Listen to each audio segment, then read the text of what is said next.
नमस्कार, आप देख रहे हैं जर्नलिस्ट पर, आपके साथ में आंचल श्रीवास्तव। पंजाब की राजनीति में इस वक्त की एक बड़ी और अहम खबर सामने आई। जिला परिषद और ब्लॉक समितियों के चुनावों में आम आदमी पार्टी ने जबरदस्त जीत दर्ज की है। ग्रामीण पंजाब से आए ये जनादेश न सिर्फ सियासी समीकरण बदलने वाला है, बल्कि राज्य की मान सरकार के लिए एक बड़ा राजनीतिक संदेश भी माना जा रहा है। चुनावी नतीजों के बाद आम आदमी पार्टी के राष्ट्रीय संयोजक अरविंद केजरीवाल ने प्रेस कॉन्फ्रेंस कर पंजाब की जनता का आभार जताया और इस जीत को फ्री एंड फेयर इलेक्शंस का नतीजा बताया। अरविंद केजरीवाल ने साफ शब्दों में कहा कि इस बार ग्रामीण चुनावों में किसी भी तरीके की धांधली, दबाव या धक्काशाही नहीं हुई है। केजरीवाल ने अपने बयान में साल 2013 और 2018 के चुनावों का जिक्र करते हुए कहा कि उस वक्त ग्रामीण क्षेत्रों के चुनाव पारदर्शी नहीं थे, ना तो वीडियोग्राफी होती थी और ना ही किसी तरीके का कोई डेटा सुरक्षित रखा जाता था। लेकिन इस बार हालात बिल्कुल अलग है। हर चरण की वीडियोग्राफी कराई गई है। वोटिंग से लेकर काउंटिंग तक हर पूरी प्रक्रिया रिकॉर्ड की गई है ताकि किसी भी तरह का कोई सवाल ना उठ सके। डेटा दिखाते हुए अरविंद केजरीवाल ने कहा कि 580 सीटें ऐसी हैं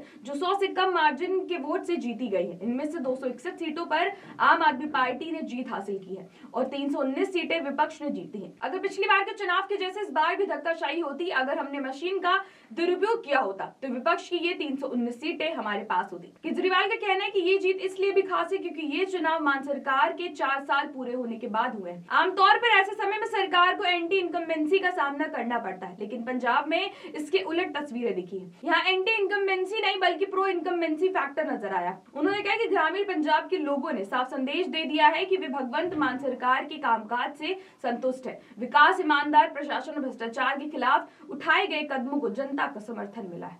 तो आइए आपको सुना दें कि केजरीवाल ने प्रेस कॉन्फ्रेंस में क्या कुछ कहा है। दिखाई देता है कि लोग बहुत खुश हैं उन कामों से और उन कामों के ऊपर उन्होंने मोहर लगाई है। तो कुछ लोग, जब मैं कल बात कर रहा था कुछ पत्रकारों से, तो वो ये कह रहे थे कि 2012 में अकाली दल की सरकार थी तो अकाली दल को बहुमत मिला, 18 में कांग्रेस के, उसके साथ कंपैरिजन सही नहीं है। पहली चीज़, क्योंकि उस वक्त उनकी 1 साल हुए थे सरकार को, हमारे 4 साल कंप्लीट हो गए हैं।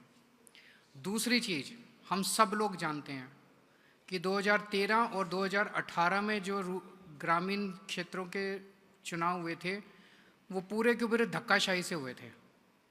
ना कोई वीडियोग्राफी हुई थी, ना काउंटिंग की वीडियोग्राफी थी, ना किसी चीज़ की, सारा का सारा पूरा धक्काशाही से जीत हुई थी। केजरीवाल ने यह भी समझाया कि 2013 और 2018 के चुनाव सरकार बनने के महज 1 साल बाद हुए थे, जिसे आमतौर पर हनीमून पीरियड कहा जाता है। उस वक्त सत्ताधारी दलों की जीत स्वाभाविक मानी जाती थी, लेकिन इस बार चुनाव नई सरकार आने से ठीक 1 साल पहले हुए हैं और इसके बावजूद आम आदमी पार्टी को भारी जीत मिली है।